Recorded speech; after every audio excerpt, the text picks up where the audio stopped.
নবীজি যখন মক্কা দিয়া রওনা, হিজরতের সময় বারবার নবী আমার বারবার মক্কার দিকে তাকাইতেছেন, চেহারা ঘুরে তাকাইতেছেন, নবীর চোখ বেয়ে বেয়ে পানি পড়তেছে। এমনি সময় জিবরাইল এসে বলে, হুজুর মনে হয় বাড়ির কথা মনে পড়ছে, জন্মভূমির জন্য মনে হয় মায়া লাগতেছে, এই জন্য আপনার চোখ বেয়ে বেয়ে পানি পড়তেছে, আবার কবে ফিরে আসবেন সেই চিন্তা আপনার ভিতরে কাজ করতেছে।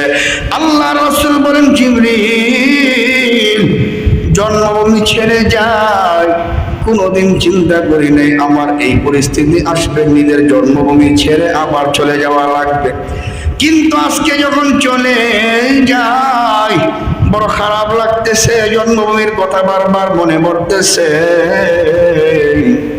আল্লাহ পাক বললেন, জিবরাইল আমার বন্ধুকে শোনায় দাও, আমি আল্লাহ পাক আমার বন্ধুকে এই মক্কা নগরীতে আবার ফিরাইয়া দিব। কেমনে ফিরাইয়া দিব শুনে নেন।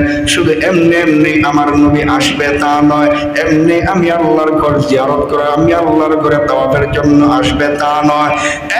জিবরাইল শুনে দাও, আমার বন্ধুকে আমি আল্লাহ যখন ফিরাইয়া দিব, আমি আল্লাহ মক্কার ক্ষমতা দিয়া আমার বন্ধুকে মক্কায় আমি আল্লাহ ফিরাইয়া দিব। দীর্ঘ 10টা বছর পর আমার আল্লাহ পাক রব্বুল আলামিন নবী মুহাম্মদ রাসূলুল্লাহকে দিয়ে মক্কা বিজয় করালেন। মক্কার ক্ষমতা আল্লাহ পাক নবীর হাতে দিলেন। এরপরে আল্লাহ পাক নবীকে আবার এই মক্কা নগরীতে ফিরিয়ে দিলেন। আমার নবী যদিও হিজরত করেছেন, কিন্তু আমার নবী মক্কা এমনি এমনি আসেন নাই।